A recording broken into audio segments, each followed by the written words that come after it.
Canada continues to shift towards the anti-Christian age, and there are several recent stories that are worth noting.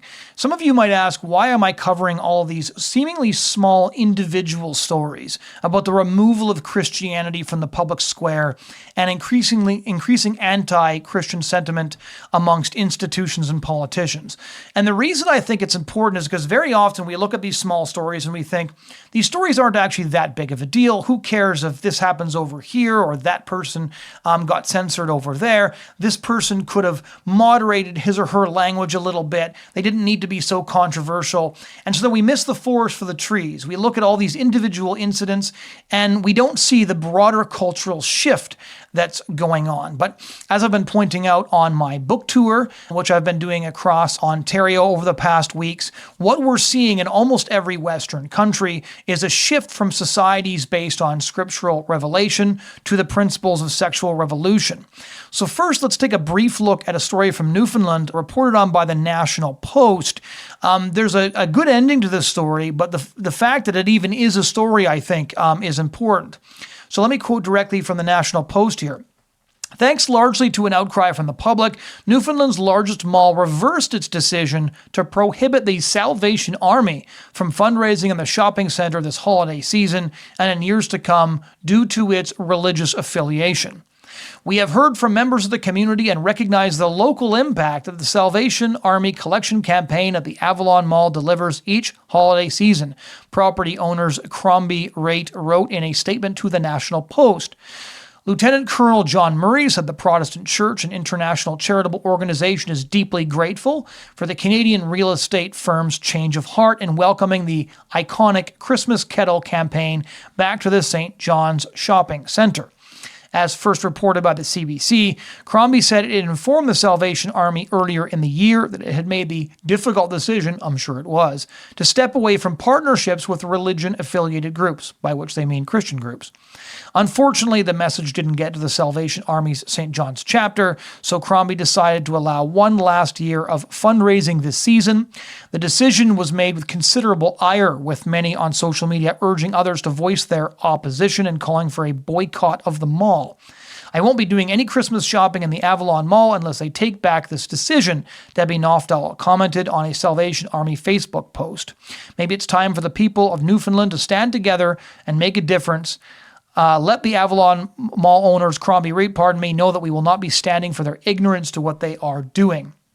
So a lot of people were pointing out the Salvation Army, again, is a charitable organization that helps anybody who needs it. They provide an enormous amount of food. In fact, they run one of the only food banks in St. John's, Newfoundland. They have 900 families who go there every single month, and especially in tough economic circumstances in Canada, it's really, really important that they're able to continue to do so. But why, you might ask, would a group like the Salvation Army even become controversial to begin with? Again, it's because institutions are getting the impression from the government that Christianity is controversial.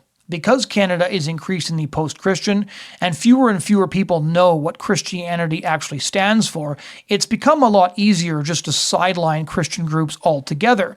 And that's both because of the government, but it's also because if you read a story about a Christian group or a Christian charity or a Christian church in the mainstream press, whether it's the CBC or almost any of our major Canadian newspapers, it is almost always going to be a story about the conflict between some Christian institution and the sexual revolution.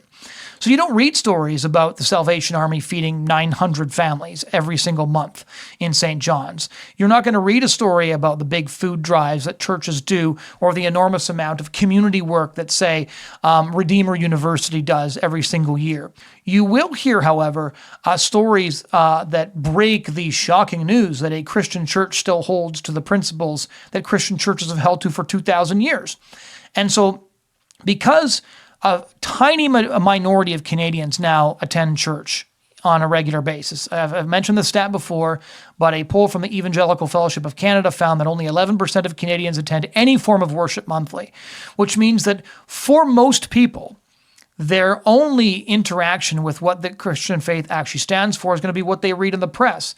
And what the press is going to tell them is that Christian groups are just anti-abortion and anti-LGBT and all of that they're intolerant, that they're discriminatory, ignoring the fact that Christian groups actually do the vast majority of charitable work. And in fact, the number one way to tell whether or not you're going to get donations from somebody is an examination of their religious beliefs, as all of the data tells us.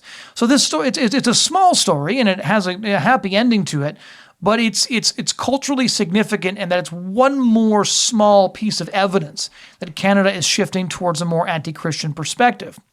And there's another story, again, from just the past couple of weeks, and that is the story of a Nigerian Canadian named Comfort Sakoma-Fadugba. I hope I'm pronouncing her name correctly. She's the former vice chair of the Vancouver Police Board.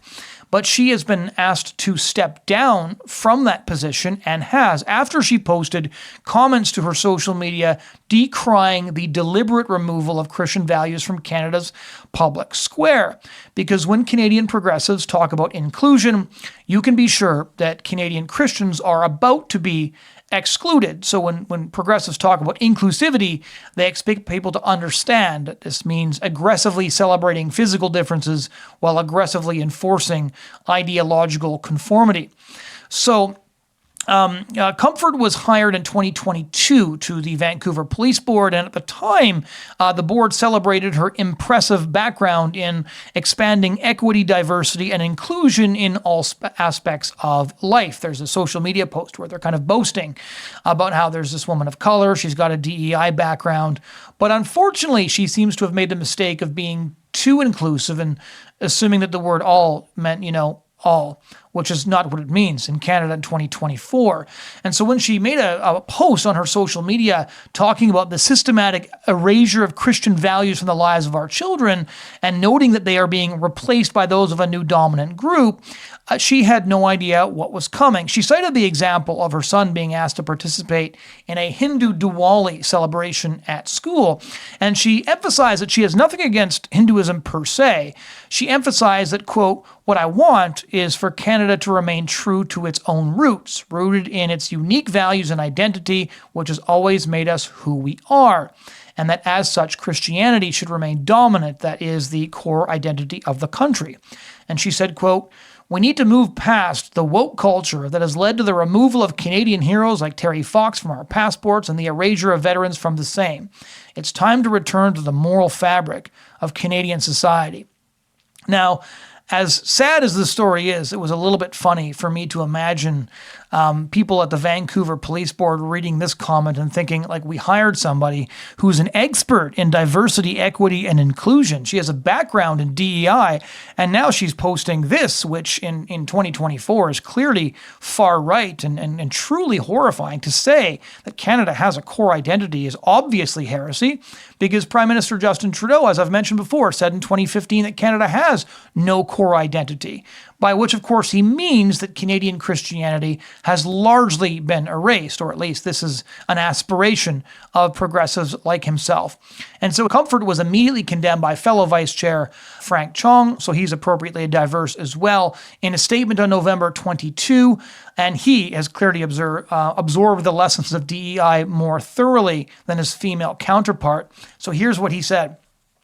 "Recent statements posted on social media by the Vice Chair of the Vancouver Police Board do not reflect the values of the board and are inconsistent with our code of conduct. While I value the many contributions Comfort Sakoma-Fadugba has made as a member of this board since 2022, these statements have made her continued service on the board untenable. This afternoon, I requested and received Comfort's resignation from the Vancouver Police Board," which is an appropriately banal way to fire a woman of color from a position on the Vancouver Police Board for not being inclusive enough or diverse enough. And so she responded on social media as well, noting a troubling undercurrent of suppression that stifles free expression. "Freedom of speech is often touted as a fundamental right, but it comes with invisible chains that bind those who voice dissenting opinions. Many find themselves silenced by fear of backlash and vilification." And she noted that while 20 media platforms covered the story, only 2 of them reached out to her for her own perspective. Of course, that's because they're not interested in her perspective. And she concluded, I faced pressure to resign from the Vancouver Police Board for expressing concerns shared by millions, including the national leader of the Conservative Party. This reflects a broader issue where legitimate concerns can lead to repercussions, eroding the foundations of our society. I want to extend my heartfelt thanks to the hundreds of Canadians from coast to coast who have sent me messages of support. Your encouragement means the world to me. I love this country and will fight for it because my son deserves to grow up in a place where everyone can thrive authentically without fear of persecution. In a place where even a black woman can be accused of being a racist and a Christian woman labeled a fascist, what hope do others have to raise their voices? Now, that's a good question. But the reality is that Comfort is discovering what it means to be a Christian in Canada in 2024.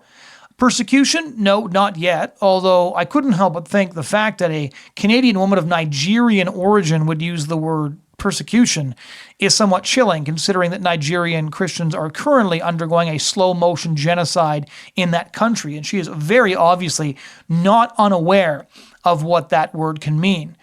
What we are seeing is a systematic scapegoating. All religions can be celebrated, Diwali, Ramadan, except for Christianity. Why? Because Christianity is our core identity, but Canada's progressives don't see Christianity as our core identity. They see it as our original sin, a source of suffering and intergenerational trauma, as the Department of National Defence put it a couple of years ago. And so for Canada to rise, in their opinion, it must emerge from the ashes of her former Christianity and, of course, her smoldering churches.